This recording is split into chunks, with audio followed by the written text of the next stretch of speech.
ಅದರ ಅರ್ಥ ನಿಮ್ಮೂರಲ್ಲಿ ಯಾಕೆ ಇಲ್ವೋ ಅಂತ. ನಿಮ್ಮನ್ನು ಯಾಕೆ ಒತ್ತಾಯ ಮಾಡಿದ್ದೇವೆ ಅಂದರೆ, ನಮ್ಮೂರಲ್ಲಿ ಇಂಥ ಕಾರ್ಯಕ್ರಮದಲ್ಲಿ ಮಾತನಾಡಬಲ್ಲ ರಾಜಕಾರಣಿಗಳು ಇಲ್ಲ. ಇದು ಕೂಡ ಸತ್ಯ. ನಿಮ್ಮ ಪಕ್ಷದಲ್ಲೂ ಇಲ್ಲ, ಬೇರೆ ಪಕ್ಷದಲ್ಲೂ ಇಲ್ಲ. ಅದಕ್ಕಾಗಿ ಬಹುಶಃ ಇಡೀ ರಾಜ್ಯದಲ್ಲಿ ನಿಮಗೆ ಈ ರೀತಿಯ ಒಂದು ಬೇಡಿಕೆ ಅಚ್ಯುತ್ ಅವರು ಹೇಳಿದರು.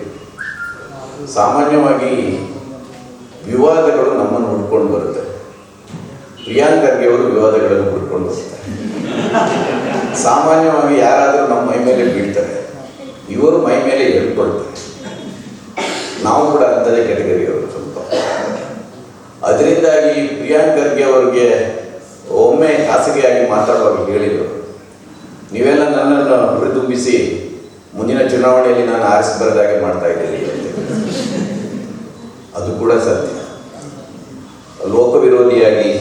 ಲೋಕವಿರೋಧಿ ಅಲ್ಲ, ಇಂಥ ಕೋಮುವಾದದ ವಿರುದ್ಧದ ಹೋರಾಟದಲ್ಲಿ ಬಹಳಷ್ಟು ಮಂದಿ ಸೋತು ಹೋಗುವುದೇ ಇತ್ತು ಎನ್ನುವುದು ಕೂಡ ನಮ್ಮ ಮುಂದೆ ಇದೆ. ಆದರೆ ಪ್ರಿಯಾಂಕ್ ಖರ್ಗೆ ಅವರು ನಿಮ್ಮ ಪಕ್ಷದಲ್ಲಿ ಇಲ್ಲದಿದ್ದರೆ ನಿಮ್ಮ ಆತ್ಮೀಯರಲ್ಲಿ ಎಷ್ಟು ಮಂದಿ ನೀವು ಪರವಾಗಿದ್ದಾರೆ ಗೊತ್ತಿಲ್ಲ. ಇಲ್ಲಿ ಸೇರಿದವರು ಮಾತ್ರ ಅಲ್ಲ, ಅವರಿಗೆ ಬಹಳ ದೊಡ್ಡ ಒಂದು ಸಮುದಾಯ ನಿಮ್ಮ ಪರವಾಗಿದೆ ಎನ್ನುವುದನ್ನು ಕೂಡ,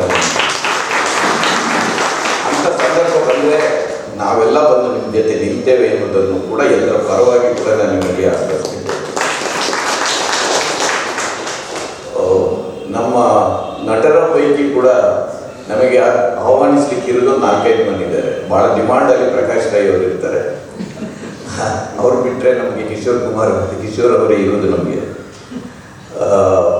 ಅದರಿಂದ ಅವರನ್ನು ಕೂಡ ಕರೆಸ್ಬೇಕಂತ ಅವರ ಭಾಳ ದೊಡ್ಡ ಆಸೆ ಆಗಿತ್ತು.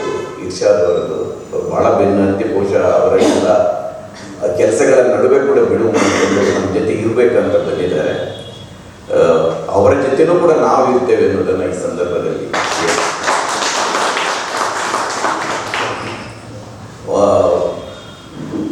ನಾನು ಮುನ್ನುಡಿ ಬರೆದ ನಂತರ ನನಗೆ ಹೇಳಿದೆ ಅವರಿಗೆ, ನಾನು 2 ಮುನ್ನುಡಿ ಬರೆದಿದ್ದೇನೆ, ಮತ್ತೆ ಯಾಕೆ ಬರಬೇಕು ಅಂತ. ನಿಮಗೆ ಇರ್ಷಾದ್ ಅವರನ್ನು ನೀವು ಈ ಸಂದರ್ಭದಲ್ಲಿ ಇವತ್ತಿನ ಪರಿಸ್ಥಿತಿಯಲ್ಲಿ ಲೇಖಕನಾಗೋದು, ಬರಹಗಾರನಾಗೋದು ಭಾಳ ಕಷ್ಟದ ಕೆಲಸ.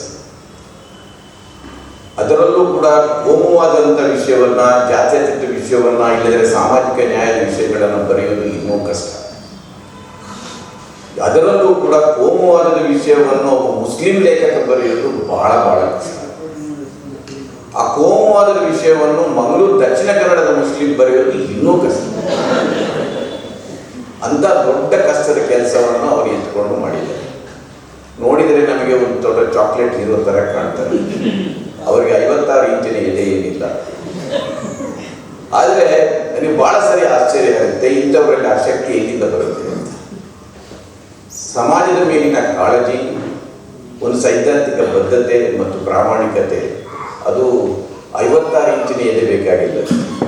ಅದು ಒಳಗಡೆ ಇದ್ದರೆ ಆ ನೈತಿಕತೆ ಒಂದು ಶಕ್ತಿಯನ್ನು ಕೊಡುತ್ತೆ. ಅಂಥ ನೈತಿಕ ಶಕ್ತಿ ಬಹುಶಃ ಇರ್ಷಾದ್ ಅವರಿಗಿದೆ ಅನ್ನೋ ಕಾರಣಕ್ಕಾಗಿ ನಾನು ಒಪ್ಪಿಕೊಂಡು ಮಾಡಿದ್ದಾರೆ. ಈ ಪುಸ್ತಕದ ಬಗ್ಗೆ ನೀವು ಓದಿ, ನಾನು ಅದರ ಬಗ್ಗೆ ಹೆಚ್ಚು ಮಾತಾಡಲಿಕ್ಕೆ ಹೋಗೋದಿಲ್ಲ. ಅದರ ನಂತರ ನಾನು ಹೇಳಬೇಕಾಗಿರೋದನ್ನು ಕೂಡ ನಾನು ಮುನ್ನುಡಿಯಲ್ಲಿ ಹೇಳಿದ್ದೇನೆ. ಸಾಮಾನ್ಯವಾಗಿ ಈ ರೀತಿಯ ಅಪರಾಧಗಳ ಬಗ್ಗೆ ಬರಹಗಳಲ್ಲಿ ರಕ್ತ ಮಾತ್ರ ಇರುತ್ತೆ, ಕಣ್ಣೀರು ಇರುವುದಿಲ್ಲ.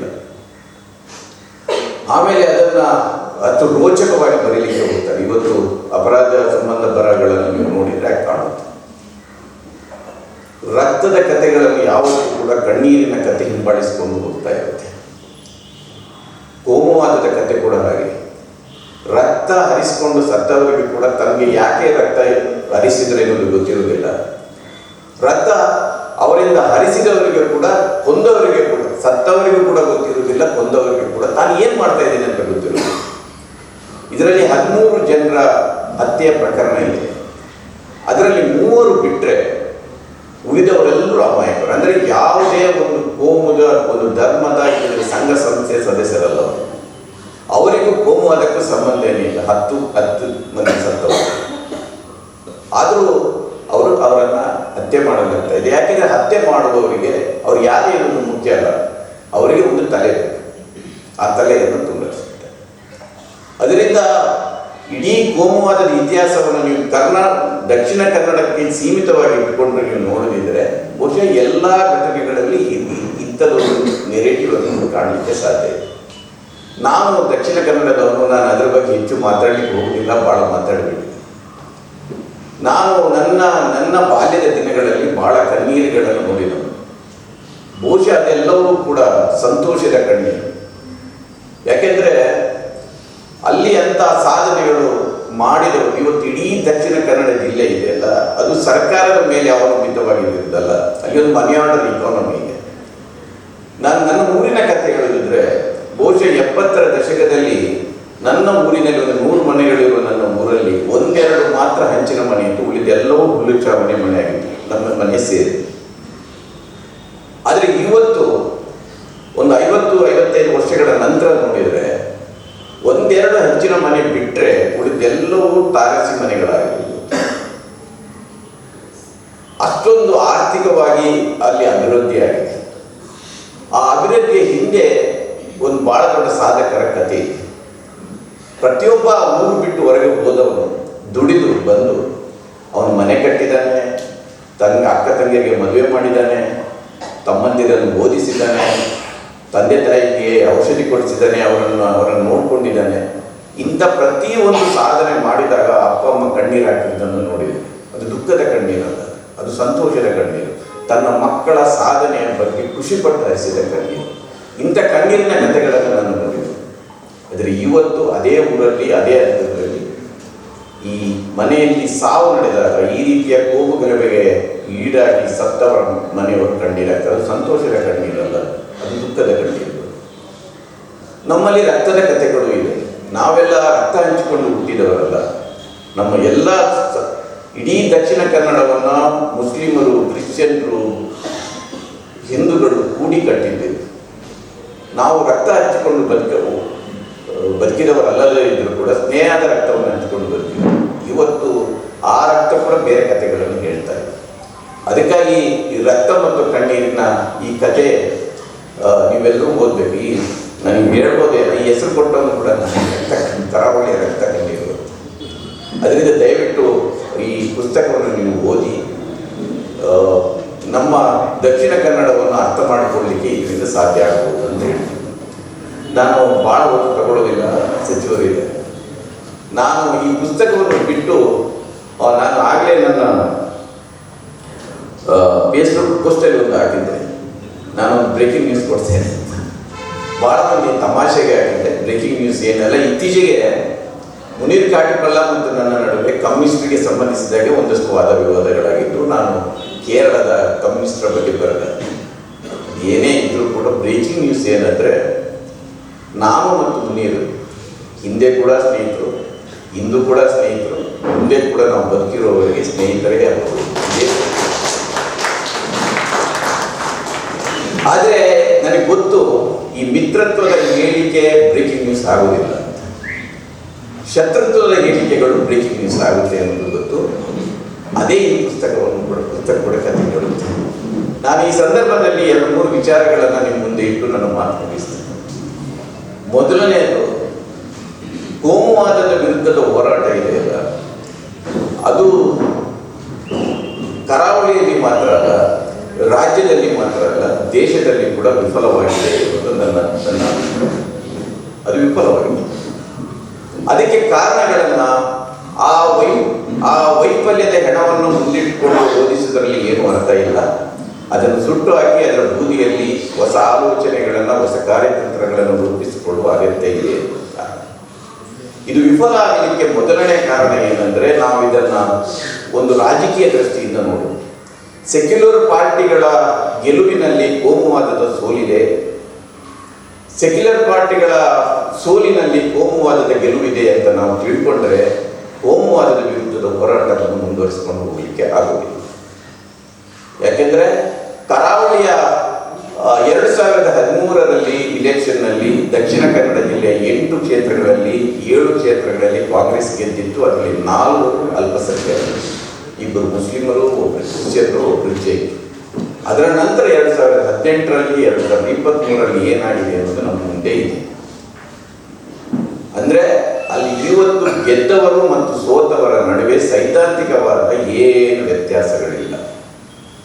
ಈ ಕೋಮುವಾದದ ವೈರಸ್ ಇದೆಯಲ್ಲ, ಅದು ಒಂಥರ ಕ್ಯಾನ್ಸರ್ ಸೆಲ್ ಇದೆ. ಕ್ಯಾನ್ಸರ್ಗೆ ಇವತ್ತಿಗೂ ಕೂಡ ಔಷಧಿ ಇಲ್ಲ. ಯಾರಾದರೂ ಗುಣಮುಖರಾಗಿದ್ದರೂ ಕೂಡ ಅವರ ಒಳಗಡೆ ಅದು ತಲೆ ಅಡಿಗೆ ಹಾಕೊಂಡು ಇರುತ್ತೆ. ನೀವು ಯಾವ ಕಿಮೊಥೆರಪಿ ರೇಡಿಯೋಥೆರಪಿ ಕೊಟ್ಟರು ಅವನ ಒಳಗಡೆ ಇರುತ್ತೆ. ಅವನ ಇಮ್ಯುನಿಟಿ ಕಡಿಮೆ ಆದಾಗ ಅದು ತಲೆ ಇರುತ್ತೆ. ಕೋಮುವಾದ ಕೂಡ ಹಾಗೆ ಪ್ರತಿರೋಧ ಎದುರಾದಾಗ ಸ್ವಲ್ಪ ತಲೆ ಅಡಿಗೆ ಹಾಕೊಂಡು ಇರುತ್ತೆ, ಮತ್ತೆ ಅದು ಎದುರು.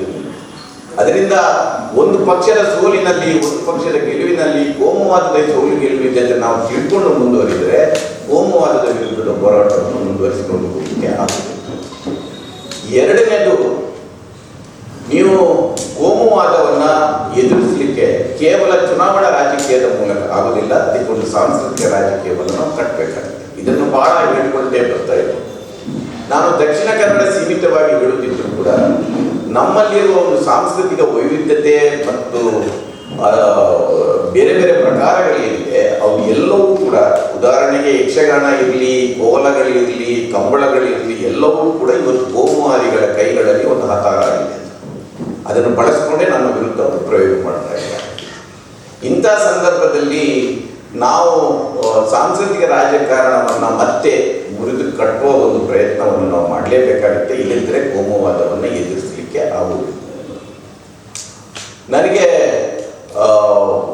ಒಬ್ಬರು ಡೆಲ್ಲಿಯಿಂದ ಒಬ್ಬರು ಇಂಗ್ಲಿಷ್ ಪತ್ರಕರ್ತರು ಒಮ್ಮೆ ಕೇಳಿದರು, ಇತ್ತೀಚಿನ ದಿನಗಳಲ್ಲಿ ಕೋಮುವಾದದ ವಿರುದ್ಧದ ದನಿ ಇರುವ ಯಾವ ಕನ್ನಡದಲ್ಲಿ ಕತೆ, ಕಾದಂಬರಿ, ಸಿನಿಮಾಗಳು ಬಂದಿವೆ ಅಂತ ಹೇಳಿ.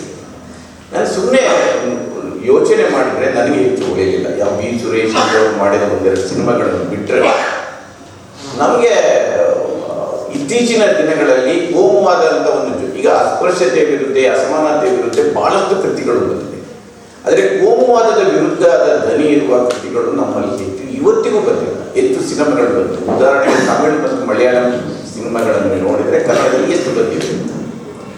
ಅದರಿಂದ ಉದಾಹರಣೆಗೆ ದಕ್ಷಿಣ ಕನ್ನಡದಲ್ಲಿ ಬಹಳ ಬಹುಸಂಖ್ಯೆಯಲ್ಲಿ 25-30% ಬಿದ್ದವರಿದ್ದಾರೆ. ಆ ಸಮುದಾಯದಿಂದ ಇವತ್ತು ಒಬ್ಬ ವಿಶ್ವಕುಮಾರ್ ಅವರೇ ಕೊನೆಯವರು. ಅದರ ನಂತರ ಯಾವ ಸಾಹಿತ್ಯನೂ ಬಂದಿಲ್ಲ.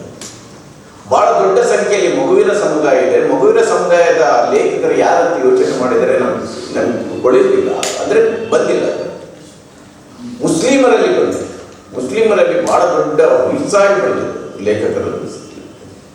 ಅದರಿಂದ ಇವತ್ತು ಕನ್ನಡದಲ್ಲಿ ಕಿಶೋರ್ ಅವರು ನಮ್ಮ ಮುಂದೆ ಇದ್ದಾರೆ, ಅವರು ಅದನ್ನು ಒಪ್ತಾರೆ ಅಂತ ನಾನು ತಿಳ್ಕೊಂಡಿದ್ದೇನೆ. ಕನ್ನಡ ಸಿನಿಮಾಗಳಲ್ಲಿ, ನಾಟಕಗಳಲ್ಲಿ ಕೋಮುವಾದದ ವಿಷಯ ಇಟ್ಕೊಂಡು ಎಷ್ಟು ನಾಟಕಗಳು ಬಂದಿದೆ, ಎಷ್ಟು ಸಿನಿಮಾಗಳು ಬಂದಿದೆ, ಎಷ್ಟು ಕೃತಿಗಳು ಬಂದಿದೆ ಅಂತ ನೋಡಿದರೆ ಸಾಂಸ್ಕೃತಿಕ ರಾಜಕಾರಣದಲ್ಲಿ ನಾವು ಯಾಕೆ ವಿಫಲ ಆಗ್ತೇವೆ ಅನ್ನೋದನ್ನು ನಾವು ಅರ್ಥ ಮಾಡಿಕೊಳ್ಳಲಿಕ್ಕೆ ಸಾಧ್ಯ. ಮೂರನೇದಾಗಿ, ನೀವು ಕೋಮುವಾದದ ಬಗ್ಗೆ ಮಾತಾಡುವಾಗ ನಾವು ಯಾವಾಗಲೂ ಹಿಂದೂ ಕೋಮುವಾದದ ಬಗ್ಗೆ ಮಾತಾಡ್ತೇವೆ, ತಕ್ಷಣ ನಮಗೆ ಎದುರುಗಡೆಯಿಂದ ಒಂದು ಬಾಣ ಬರುತ್ತೆ, ಮುಸ್ಲಿಂ ಕೋಮುವಾದದ ಬಗ್ಗೆ ನೀವು ಯಾಕೆ? ಸರಿಯಾದ ಪ್ರಶ್ನೆ, ನಾನು ಅದನ್ನು ನಿರಾಕರಿಸಬೇಕು. ಆದರೆ ಹಿಂದೂ ಕೋಮುವಾದವನ್ನು ಹೇಳಿದ ಹಾಗೆ ಮುಸ್ಲಿಂ ಕೋಮುವಾದವನ್ನು ಹೇಳುವಾಗಿಲ್ಲ. ಮುಸ್ಲಿಮರದ್ದು ಮೂಲಭೂತವಾದ ಇದೆ. ಈ ಮೂಲಭೂತವಾದ ಮತ್ತು ಕೋಮುವಾದ ಒಂದೇ ಬಗೆ ಅಂತಲ್ಲ. ನೀವು ಹಿಂದೂ ಕೋಮುವಾದಿಗಳ ಗಮನಿಸ್ತಾ ಹೋದರೆ ಅವರು ಮುಸ್ಲಿಮರನ್ನು ಕೊಲ್ಲಿರಿ, ಬಡೀರಿ, ಒಡೀರಿ ಅಂತ ಹೇಳುವ ಈ ಹೇಳಿಕೆಗಳನ್ನು ಕಂಡ್ರೆ ಮುಸ್ಲಿಮರಲ್ಲಿ ಆ ರೀತಿ ಕಾಣುವುದಿಲ್ಲ. ಆದರೆ ಮೂಲಭೂತವಾದ ಇಲ್ವ? ಖಂಡಿತ ಇದೆ. ನೀವು ತಲಾಕ್ನ ಪ್ರಶ್ನೆ ಬಂದಾಗ, ಹಲಾಲ್ನ ಪ್ರಶ್ನೆ ಬಂದಾಗ, ಬುರ್ಕದ ಪ್ರಶ್ನೆ ಬಂದಾಗ, ಹಿಜಾಬ್ ಪ್ರಶ್ನೆ ಬಂದಾಗ ಅವರು ಚಿಕ್ಕೊಳಗಡೆ ಕೊಡ್ತಾರೆ. ಆ ಮೂಲಭೂತವಾದವನ್ನ ಹೊರಗಿನವರು ಪ್ರಶ್ನೆ ಮಾಡೋದಿಲ್ಲ, ಒಳಗಿನವರು ಪ್ರಶ್ನೆ ಮಾಡಬೇಕಾಗುತ್ತೆ. ಯಾಕಂದರೆ ಹಿಂದೂ ಧರ್ಮದ ನೀವು ಇತಿಹಾಸವನ್ನು ಗಮನಿಸಿದರೆ ಆ ಹಿಂದೂ ಧರ್ಮದ ಉದ್ದಕ್ಕೊಂದು ಸುಧಾರಣವಾದ ಚಳವಳಿಗಳು ಬಂದಿದೆ. ಬಸವಣ್ಣನಿಂದ ಹಿಡಿದು ಅಂಬೇಡ್ಕರ್ ಅವರಿಗೆ ಒಂದು ಪ್ರಕಾರಗಳು ಆ ಸುಧಾರಣವಾದ ಚಳವಳಿಗಳು ಬಂದಿದೆ. ಮುಸ್ಲಿಂ ಧರ್ಮದ ಒಳಗಡೆ ಆ ಸುಧಾರಣವಾದ ಚಳವಳಿಗಳು ಬಂದಿದೆ. ಇದನ್ನು ಯಾರು ಪ್ರಶ್ನೆ ಮಾಡಬೇಕಾದ್ರು ಅಂದರೆ ಆ ಒಳಗಡೆ ಇದ್ದವರು ಅದನ್ನು ಪ್ರಶ್ನೆ ಮಾಡಬೇಕು. ಇರ್ಷಾದ್ ಅಂತವರು, ಮುನೀರ್ ಅಂತವರು, ಇಂಥವರು ಅದನ್ನು ಮತ್ತೆ ಮತ್ತೆ ಪ್ರಶ್ನೆ ಮಾಡ್ತಾ ಇದ್ದಾರೆ. ಈ ಪ್ರಶ್ನೆಯನ್ನು ಅಡ್ರೆಸ್ ಮಾಡಲಿಕ್ಕೆ ಆದರೆ ಬಹುಶಃ ಹಿಂದೂ ಕೋಮುವಾದದ ವಿರುದ್ಧ ನಾವು ಒಂದು ಹೋರಾಟವನ್ನು ಕಟ್ಟಲಿಕ್ಕೆ ಸಾಧ್ಯ ಇದೆ ಅಂತ. ಈ ಡಿಫರೆನ್ಸನ್ನು ಕೂಡ, ಈ ವ್ಯತ್ಯಾಸವನ್ನು ಕೂಡ ಕೊಡಬೇಕು. ಸಾಮಾನ್ಯವಾಗಿ ಪಾಕಿಸ್ತಾನದಲ್ಲಿರುವ ಹಿಂದೂಗಳು ಕೂಡ ಒಂದು ಗೆಟ್ಟುಗಳ ಕೆಲಸ ಮಾಡ್ತಾರೆ. ಅವರು ಒಂದು ಅಲ್ಪಸಂಖ್ಯಾತ ಆ ಮನೋಸ್ಥಿತಿಯಲ್ಲೇ ಇರ್ತಾರೆ. ಅಲ್ಪಸಂಖ್ಯಾತರಾಗಿದ್ದವರು ಒಂದು ಗೆಟೋಗಳ ಥರ ಆಗ್ತಾರೆ. ಇಲ್ಲಿ ಬಾಬ್ರಿ ಮಸೀದಿ ಧ್ವಂಸದ ದಿನಗಳಲ್ಲಿ ಮತ್ತೆ ಆ ರೀತಿಯ ಗೆಟೋಗಳ ಸಂಖ್ಯೆ ಜಾಸ್ತಿ ಆಗಿದೆ. ಅದನ್ನು ಅಲ್ಲಿ ಬಿಡುಗಡೆ ಮಾಡೋದು ನಮಗೆ ಹೇಗೆ ಕರ್ತವ್ಯವೋ ಅದರ ಒಳಗಡೆ ಇದ್ದವರು ಅದರ ಬಗ್ಗೆ ಮಾತ್ರ ಸುಧಾರಣೆಗೆ ಪ್ರಯತ್ನ ಮಾಡೋದು ಕೂಡ ಒಂದು ಹೆಜ್ಜೆ ಮುಂದೆ ಹೋದಾಗಿ ಅಂತ ನನಗೆ ಅನಿಸುತ್ತೆ. ಮೂರನೇದಾಗಿ ನಾವು ಪ್ರಗತಿಪರರು ಜಾತ್ಯತೀತರು ಇಷ್ಟೊಂದು ಹತಾಶರಾಗಿದ್ದೇವೆ ಅಂದರೆ ನಮಗೆ ನಮ್ಮ ಸಂಖ್ಯೆ ಬಹಳ ಕಡಿಮೆ, ನಮ್ಮ ಸಂಖ್ಯಾಬಲವನ್ನು ವಿಸ್ತರಿಸಬೇಕೆನ್ನೋ ಉದ್ದೇಶದಲ್ಲಿರ್ತೇವೆ. ಅದರಿಂದ ನಾನು ಬಹಳ ಸರಿ ಹೇಳ್ತಾ ಇದ್ದೆ, ಅವನು 25 ವರ್ಷ ಸದಾವಸ್ಥೆಯಲ್ಲಿ ಹೇಳ್ತಾ ಇದ್ದವನು 26ನೇ ವರ್ಷಕ್ಕೆ ಜೈ ಸಂವಿಧಾನ ಅಂತ ಹೇಳಿದ ಕೂಡಲೇ ನಾವು ಅವನನ್ನು ಒಳಗೆ ಸೇರಿಸಿ ರೆಗ್ಯುಲರ್ ಮೇಲೆ ಕೂರಿಸ್ಕೊಂಡು ಮೆರವಣಿಗೆ ಮಾಡಿಕೊಡ್ತೇವೆ. ಅವರನ್ನು ಸೇರಿಸ್ಕೊಳ್ಬೇಕು ನಿಜ, ಆದರೆ ಅವರನ್ನು ಮೆರವಣಿಗೆ ಮಾಡೋ ಮಟ್ಟಕ್ಕೆ ನಾವು ಹೋಗ್ಬಾರ್ದು ಅಂತ. ಯಾಕೆಂದ್ರೆ ಈ ಪಾಠವನ್ನು ನನ್ನಂತವನು ಕಲಿತದ್ದು RSS ನಿಂದ. ಇವತ್ತು RSS ಈ ಮಟ್ಟಕ್ಕೆ ಬೆಳೆದಿದೆ ಅಂದರೆ ಇಡೀ ಭಾರತವನ್ನ ಅದರ ಆಡಳಿತವನ್ನು ಕೈಗೆತ್ತಿಕೊಂಡಿದ್ದರೆ ಅದರ ಹಿಂದೆ 100 ವರ್ಷದ ಅವರ ಪ್ರಯತ್ನ ಇದೆ ಎನ್ನುವುದನ್ನು ಮರೆಯಬಾರದು. ಅವ್ರು ಯಾವತ್ತೂ ಕಾಂಪ್ರಮೈಸ್ ಆಗಿಲ್ಲ. ಇವತ್ತು ಕೂಡ ಅವರು ಪೊಲಿಟಿಕಲಿ ಕಾಂಪ್ರಮೈಸ್ ಆಗಿರ್ಬೋದು. ಆ ಪೊಲಿಟಿಕಲಿ ಕಾಂಪ್ರಮೈಸ್ ಅದರ ಒಳಗಡೆ ಕೂಡ ಅವರು ಸೈದ್ಧಾಂತಿಕವಾಗಿ ಕಾಂಪ್ರಮೈಸ್ ಮಾಡಿಕೊಳ್ಳೋದು, ಅದನ್ನು ಕೂಡ ಅವರು ಕಾರ್ಯಗೊಳಿಸ್ತಾರೆ. ಈ ಎಚ್ಚರ ನಮ್ಮಲ್ಲಿ ಇರಬೇಕು ಅಂತ ನನಗೆ ಅನಿಸುತ್ತೆ. ಇದರ ಜೊತೆಗೆ ನನಗೆ ಕೊನೆಯದಾಗಿ ಬಿಡುವುದಿದ್ರೆ, ಹಿಂದೂ ಧರ್ಮದ ಸುಧಾರಣೆ ಬಗ್ಗೆ ನಾವು ಯೋಚನೆ ಮಾಡ್ತಾ ಇಲ್ಲ. ನಾವು ಕೋಮುವಾದದ ವಿರುದ್ಧ ಮಾತಾಡುವವರೆಲ್ಲರೂ ಕೂಡ ಹಿಂದೂ ವಿರೋಧಿಗಳು ಎನ್ನುವ ಒಂದು ಪಟ್ಟವನ್ನು ಕಟ್ಟಿಬಿಡ್ತಾರೆ. ಬಹಳ ಸುಲಭ. ಇವತ್ತು ನೀವು ನವೀನ್ ಸುರಿಂಗೆ ಯಾವುದಾದ್ರು ಪೋಸ್ಟಿಗೆ ಹೋಗಿ ಅದರ ಬಂದ ಪ್ರತಿಕ್ರಿಯೆಗಳನ್ನು ನೋಡ್ತಾ ಹೋದರೆ ಇದೇ ಕಾಣುತ್ತೆ, ನೀವು ಹಿಂದೂ ವಿರೋಧಿಗಳು. ಅದು ನಾವು ಕೂಡ ಆ ಟ್ರ್ಯಾಪ್ಗೆ ಬಿದ್ದು ಬಿಟ್ಟಿದ್ದೇವೆ. ನಾವು ಹಿಂದೂ ಸಮಾಜೋತ್ಸವ ನಡೀತಾ ಇದ್ದೀವಿ. ಬಹಳ ಇವತ್ತು ನಾವೆಲ್ಲರೂ ಯೋಚನೆ ಮಾಡಬೇಕಾಗುತ್ತೆ. ಬಹುಶಃ ಪ್ರಿಯಾಂಕ್ ಗಾಂಧಿ ಅವರಿಗೆ ಆ ಗಮನ ಇದೆ. ನಾನು ಒಂದು 2 ದಿನಗಳ ಹಿಂದೆ ಇಲ್ಲಿಂದ ಕೊಪ್ಪಕ್ಕೆ ಹೋದೆ. ಚಿಕ್ಕಮಗಳೂರು ದಾಟಿ ಕೊಪ್ಪ ಹೋರೆ ಹೋಗುವಾಗ ಈ ಬೀದಿ ಕೇಸರಿಮಯವಾಗಿತ್ತು. ಅಂದರೆ ತಾಲೂಕು ಮಟ್ಟದಲ್ಲಿ, ಹೋಬಳಿ ಮಟ್ಟದಲ್ಲಿ ಹಿಂದೂ ಸಮಾಜೋತ್ಸವಗಳು ನಡೀತಾ ಇದೆ. ನಾನು ಹಿಂದೂ ಸಮಾಜೋತ್ಸವ ನಡೆಯೋದ್ರ ಬಗ್ಗೆ ನನ್ನ ಏನು ಆಕ್ಷೇಪ ಇಲ್ಲ, ನಡೆಯಬೇಕು. ಆದರೆ ಅದರ ಉದ್ದೇಶ ಏನಿದೆ ಅಂತ, ಅದರ ಉದ್ದೇಶ ಹಿಂದೂ ಧರ್ಮದ ಸುಧಾರಣೆ ಅಂತ ಆದರೆ ನಾವು ಖಂಡಿತ ನಾವು ಕೂಡ ಅದರಲ್ಲಿ ಪಾರ್ಟಿಸಿಪೇಟ್ ಮಾಡೋಣ. ಅವರ ಉದ್ದೇಶ ಮುಸ್ಲಿಮರ ವಿರುದ್ಧ ಹಿಂದೂಗಳನ್ನು ಎತ್ತಿಕಟ್ಟುವುದೇ ಆಗಿರುವುದರಿಂದ ನಾವು ಅದರ ಬಗ್ಗೆ ಬಹಳ ಗಂಭೀರವಾಗಿ ಯೋಚನೆ ಮಾಡಬೇಕು. ಒಂದು, ಅದನ್ನು ವಿರೋಧಿಸಬೇಕು. ಎರಡನೇದಾಗಿ ಹಿಂದೂ ಧರ್ಮದ ಸುಧಾರಣೆ ಬಗ್ಗೆ ನಾವು ಮಾತಾಡಬೇಕು ಅಂತ. ಹಾಗೆ ನೋಡಿದರೆ ನಮ್ಮ ಎಲ್ಲ ನಾಯಕರು ಕೂಡ ಬಸವಣ್ಣನಿಂದ ಅವರಿಂದ ಹಿಡಿದು ಬಾಬಾ ಸಾಹೇಬ್ ಅಂಬೇಡ್ಕರ್ ಅವರಿಗೆ ಎಲ್ಲರೂ ಕೂಡ ತಮ್ಮ ಜೀವಮಾನದಲ್ಲಿ ಹಿಂದೂ ಧರ್ಮದ ಸುಧಾರಣೆಗೆ ಪ್ರಯತ್ನಿಸಿದರು. ಸ್ವಾಮಿ ವಿವೇಕಾನಂದರ ಇರಲಿ, ನಾರಾಯಣ ಗುರು ಇರಲಿ, ಪೆರಿಯಾರ್ ಇರಲಿ, ಜ್ಯೋತಿಬಾ ಫುಲೆ ಇರಲಿ, ನೀವು ಎಲ್ಲರನ್ನು ಉಳಿದವರದ್ದು ಬಹಳ ಮಂದಿ ಚರ್ಚೆ ಆಗ್ತಾ ಇಲ್ಲ. ಬಾಬಾ ಸಾಹೇಬರ ಹಿಂದೂ ಧರ್ಮ ಸುಧಾರಣೆ ಅಂದರೆ ಏನಂತ ಕೇಳ್ತಾರೆ. 1925ರಲ್ಲಿ ಮನುಸ್ಮೃತಿಯನ್ನು ಸುಟ್ಟಾಗ ಅವರು ಹಿಂದೂ ಧರ್ಮದ ಸುಧಾರಣೆ ಕೆಲಸವನ್ನು ಏನು ಪ್ರಾರಂಭ ಮಾಡಿದರು, 1951ರಲ್ಲಿ ಹಿಂದೂ ಕೋಡ್ ಬಿಲ್ ಅನ್ನು ಪ್ರೆಸೆಂಟ್ ಮಾಡುವವರೆಗೆ ಅವರದ್ದು ಇದ್ದದ್ದು ಉದ್ದೇಶ ಹಿಂದೂ ಧರ್ಮವನ್ನು ಸುಧಾರಣೆ ಮಾಡಬೇಕು ಅಂತ. ನಾವು ಅದನ್ನು ಮರೆತುಬಿಟ್ಟಿದ್ದೇವೆ. ಅದು ಚೌಡಾರಕೆರೆ ನೀರು ಮುಟ್ಟಿದ್ದಿರ್ಬೋದು, ಕಾಳರಾಮ ದೇವಸ್ಥಾನದ ಒಳಗೆ ಪ್ರವೇಶ ಮಾಡುವ ಪ್ರಯತ್ನ ಪ್ರಾರಂಭ ದಿನಗಳಲ್ಲಿ 25ರಿಂದ 30ರವರೆಗೆ ಏನು ನಡೆಯಿತು.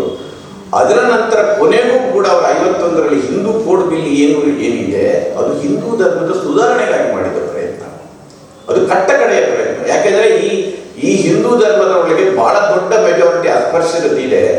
ಅವರನ್ನ ಹಿಂದೂ ಧರ್ಮದ ಸುಧಾರಣೆ ಆದರೆ ಅವರು ಸುಧಾರಣೆ ಆಗ್ತಾರೆ ಎನ್ನುವುದು ಕೋಶ ಅವರ ಯೋಚನೆ ಆಗಿತ್ತು. ಅದಕ್ಕಾಗಿ ಅವರು ಪ್ರಯತ್ನ ಮಾಡ್ತಾರೆ. ಅದು ಸಾಧ್ಯ ಆಗಲಿಲ್ಲ ಎನ್ನುವುದು ಬೇರೆ ವಿಚಾರ.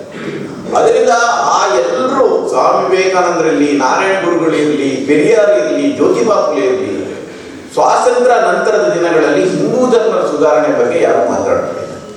ಹಿಂದೂ ಧರ್ಮದ ಅಂಧಶ್ರದ್ಧೆಗಳು, ಮೂಢನಂಬಿಕೆಗಳು, ಕಾಟಾಚಾರದ ಈ ಜನವಿರೋಧಿ ಆಚರಣೆಗಳೆಲ್ಲ ಏನಿದೆ ಇದರ ವಿರುದ್ಧ ಇವತ್ತು ಅದನ್ನ ಮತ್ತೆ ನಮ್ಮ ಇತಿಹಾಸದ ಚಕ್ರ ಹಿಂದಕ್ಕೆ ಹೋಗ್ತಾ ಇದೆ. ಇವತ್ತು ಏನಾದರೂ ಬಾಲ್ಯ ವಿವಾಹವನ್ನ, ವಿಧವ ವಿವಾಹವನ್ನ ಮಾಡಲಿಕ್ಕೆ ಒಂದು ಕಾನೂನು ತಂದ್ರೆ ಅದಕ್ಕೂ ವಿರೋಧ ವ್ಯಕ್ತವಾಗಬಹುದು. ಇವತ್ತು ಭೂ ಸುಧಾರಣೆ ಅಂತಂದ್ರೆ, ಇವತ್ತು ಕರ್ನಾಟಕದಲ್ಲಿ ಹವಾಮಾನ ವರದಿಯನ್ನು ಇಂಪ್ಲಿಮೆಂಟ್ ಮಾಡಲಿಕ್ಕೆ ಹೋದರೆ ಇಲ್ಲಿ ಬ್ಲಡ್ ಶೆಡ್ ಆಗಬಹುದು. ಇತಿಹಾಸ ಚಕ್ರ ಹಿಂದಕ್ಕೆ ಹೋಗ್ತಾ ಇದೆ. ಅದರಿಂದ ಹಿಂದೂ ಧರ್ಮದ ಸುಧಾರಣೆ ಬಗ್ಗೆ ಮಾತಾಡ್ತಾನೆ ಕೋಮುವಾದದ ವಿರುದ್ಧ ಹೋರಾಟವನ್ನು ಕಟ್ಟಬೇಕು ಎನ್ನುವುದು. ಉದಾಹರಣೆಗೆ ನೀವು ಸಂವಿಧಾನ ಅಸ್ಪೃಶ್ಯತೆಯನ್ನ ವಿರೋಧಿಸಿ ಅದನ್ನು ಶಿಕ್ಷಾರ್ಹ ಅಪರಾಧ ಮಾಡಿದ ನಂತರವೂ ಕೂಡ ನಮ್ಮ ದೇವಸ್ಥಾನಗಳಲ್ಲಿ ಹಾಡು ಹಗಲೇ ಅಸ್ಪೃಶ್ಯತೆಯನ್ನು ಆಚರಣೆ ಮಾಡ್ತಾ ಇದ್ದಾರೆ. ಇದು ಬಹಳ ಸ್ಪಷ್ಟವಾಗಿ ಸಂವಿಧಾನ ವಿರೋಧಿಯಾಗಿರುವುದು. ಇದರ ಬಗ್ಗೆ ನಾವು ಮಾತಾಡಬೇಕು. ನಾನು ಯಾವಾಗಲೂ ಹೇಳ್ತೇನೆ, ಈ ಕೋಮುವಾದದ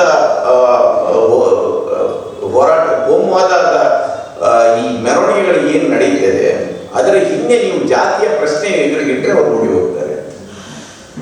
ಅದರಿಂದ ಈ ಪ್ರಶ್ನೆಯನ್ನು ನಾವು ಮಾಡ್ತಾ ಹೋದ್ರೆ, ಹಿಂದೂ ಧರ್ಮ ಸುಧಾರಣೆ ಅಂದರೆ ಜಾತೀಯತೆ, ಅಸ್ಪೃಶ್ಯತೆ ಮತ್ತು ಅವಕಾಶ ವಂಚನೆಗಳ ವಿರುದ್ಧ ನಾವು ಮಾತಾಡಲಿಕ್ಕೆ ಶುರು ಮಾಡಿದರೆ, ಆಗ ಬಹುಶಃ ಕೋಮುವಾದದ ವಿರುದ್ಧದ ಹೋರಾಟ ಅದು ಹಿಂದೂ ಧರ್ಮದ ವಿರುದ್ಧದ ಹೋರಾಟ ಅಂತ ಅನಿಸುವುದಿಲ್ಲ.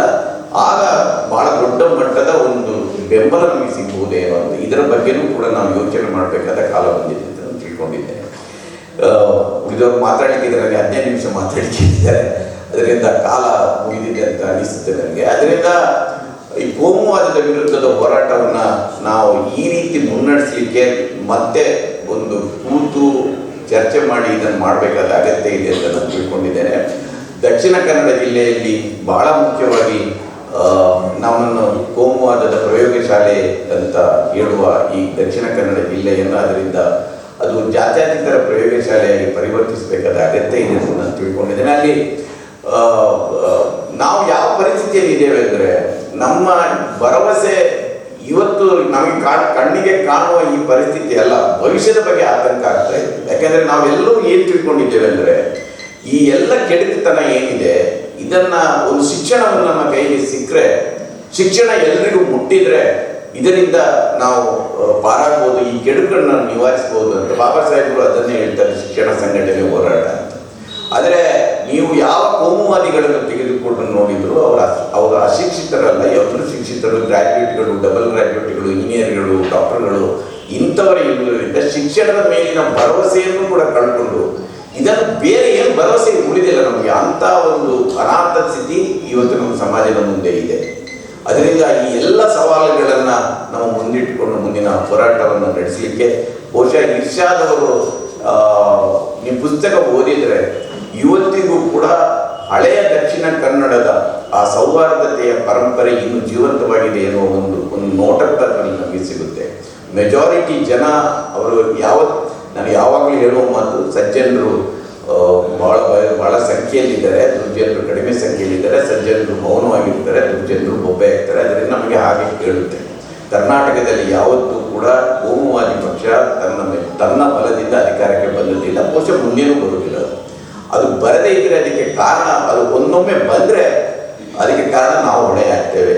ಅದರಿಂದ ಈ ಕೋಮುವಾದದ ವಿರುದ್ಧದ ಹೋರಾಟದ ಮತ್ತೆ ಪುನರೂಪಿಸಲಿಕ್ಕೆ ಇರ್ಷಾದ್ ಅವರ ಪುಸ್ತಕ ಒಂದು ನೆರವಾಗಲಿ ಅಂತ ಆಶಿಸಿ ನನ್ನ ಮಾತುಗಳನ್ನು ಮುಗಿಸ್ತೇನೆ.